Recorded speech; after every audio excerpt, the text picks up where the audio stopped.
Et rebonjour, après ma vidéo donc de 13 heures, je reviens comme je vous l'avais donc promis pour le fameux défi des 100 jours de Lilou, hein. C'est le défi des 100 jours arc-en-ciel qu'elle nous offre avec les éditions Guy Trédaniel.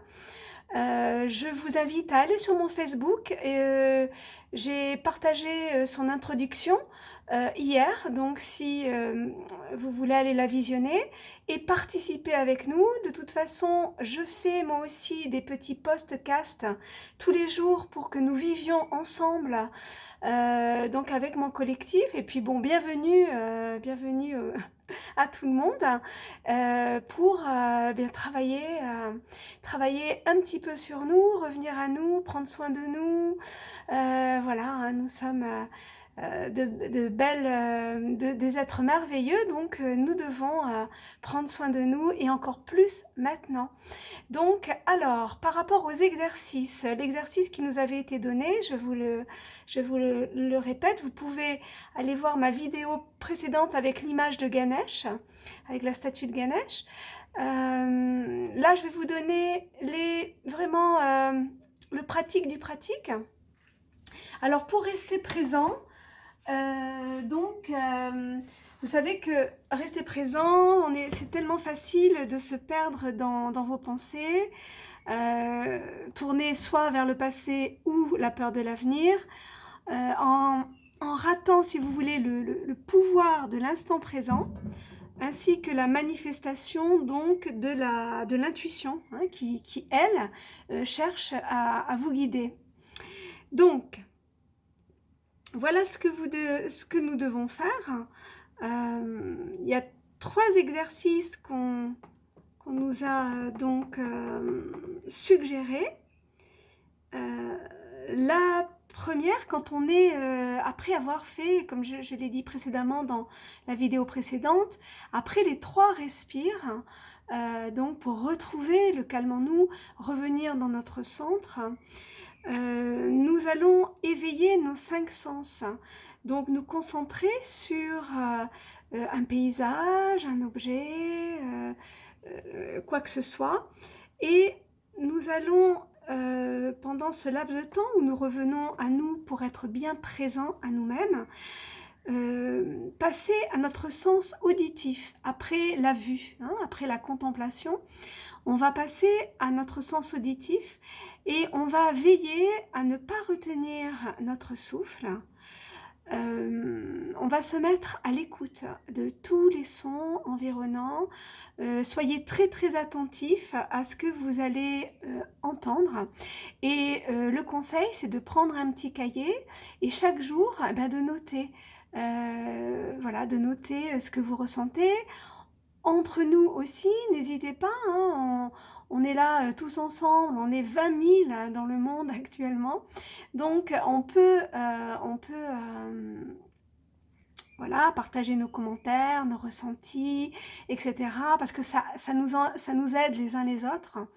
Et je trouve ça quand même formidable. Et surtout maintenant, en ce moment où on est tous confinés et où on a très peu de rapport à autrui, je pense que c'est un bon moyen aussi de partager. Alors après le sens auditif, on va aussi éveiller, et tous ces exercices bien sûr se passent tout au long de la journée, hein, de vos journées. Après quelques instants donc d'écoute attentive, on va se concentrer sur le sens de l'odorat.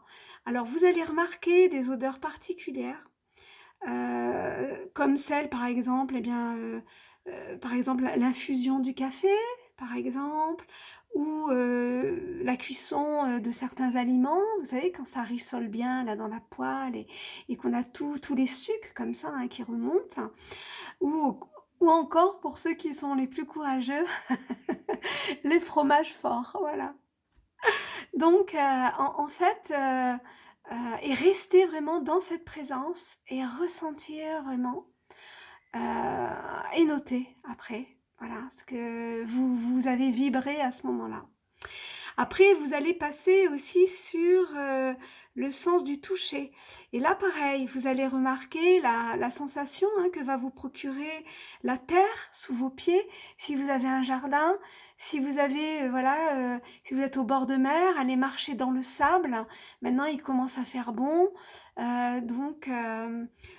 Vraiment, reliez-vous à la terre-mère de cette façon-là aussi. Remarquez ce que vous ressentez physiquement à ce moment-là. Euh, Peut-être touchez-vous vous-même comme ça, ou tenez quelque chose dans vos mains. Voilà, ça c'est ce qui est recommandé.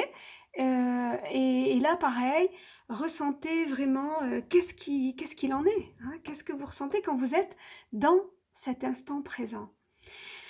Et puis aussi, le dernier sens qu'on va expérimenter, c'est le goût. Voilà.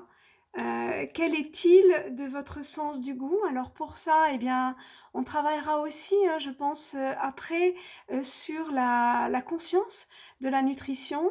Et la conscience de la nutrition, c'est être dans la présence, être dans l'instant présent, pardon, dans l'instant présent lorsque l'on mange.